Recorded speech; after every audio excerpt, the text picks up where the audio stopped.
L agree Adani Wilmer इसमें दबाव क्यों है? उसकी वजह यह है कि अडानी ग्रुप ने एक स्ट्रेटेजिक डिसीजन लिया था कि वो अपना पूरा का पूरा स्टेक बेच देगा और लगातार ट्रांचेस में अपनी स्टेक को ऑफलोड कर भी रहा है।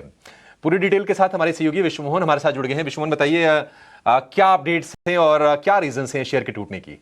देखिए, सबसे पहले मैं बात करता हूँ अडानी ग्रुप को लेकर, ये क्यों एग्जिट कर रही। तो कंपनी चाह ये रही है कि जो उनका जो इंफ्रा बिजनेस है, यूटिलिटीज़ बिजनेस है, ट्रांसपोर्टेशन और लॉजिस्टिक बिजनेस है, पोर्ट बिजनेस है, तो अपने कोर बिजनेस पे ज़्यादा फोकस करे, क्योंकि उनकी स्ट्रैटेजी के हिसाब से एग्री बिजनेस, एफएमसीजी बिजनेस उनके कोर बिजनेस को डिस्ट्रैक्ट कर रही थी। ये एक स्ट्रैटेजिक मूव था, इस वजह से कंपनी ने प्लान किया था एग्जिट करने का और धीरे धीरे ये इस अपने ब्लॉक डील के जरिए वो एग्जिट हो रहे हैं।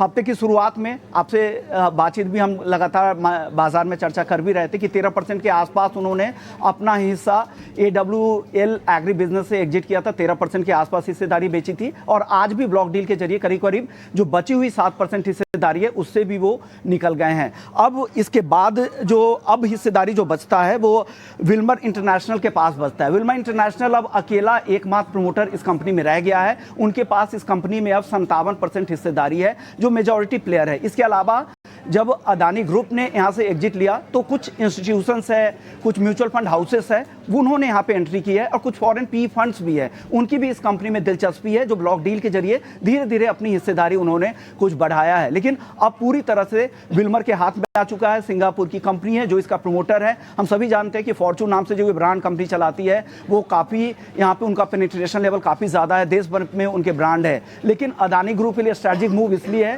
क्योंकि वो एक लगातार अपने डेट को रीजिक कर रहे हैं, कम कर रहे हैं और उनका जो कोर बिजनेस है इंफ्रास्ट्रक्चर का, उस बिजनेस पे ज़्यादा फोकस करना चाह रहे हैं। इस वजह से वो लगातार एग्जिट कर रहे थे और आज की ब्लॉक डील के बाद वो पूरी तरह से इस बिजनेस से बाहर हो गए हैं।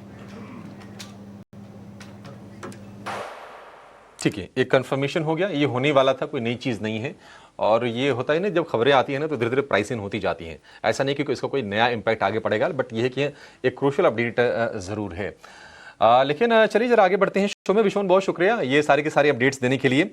अब जरा बातचीत करते हैं कि आज कहाँ पर हो रही है नई शॉर्टिंग फ्यूचर्स में और कहाँ पर तेजी के सौदे कट रहे हैं। तो ये दोनों के दोनों खेमों के जो स्टॉक्स हैं ना आपके सामने रख देते हैं। अगर हम ताज़ा बिकवाली की बात करें तो ONGC, Godrej properties, axis bank, AB capital, ये कुछ शेयर्स हैं जहां पर हम देख रहे हैं कि फ्रेश सेलिंग हो रही है। एक्सिस बैंक अपने 52 वीक हाइस पर था। AB कैपिटल हमने देखा था कि अपने रिकॉर्ड हाइस पर पहुंचा था। वहां से थोड़े थोड़े से नीचे ये शेयर आते हुए आपको दिखाई देंगे। लॉन्ग अनवाइंडिंग की अगर हम बात करें तो AU स्मॉल फाइनेंस बैंक का शेयर लगातार हम देख रहे थे कि मजबूत था, 900 रुपए के ऊपर टिक रहा था। लेकिन वहां पर अब देख रहे हैं कि थोड़ी तेजी की पोजीशन कट रही है। एंजल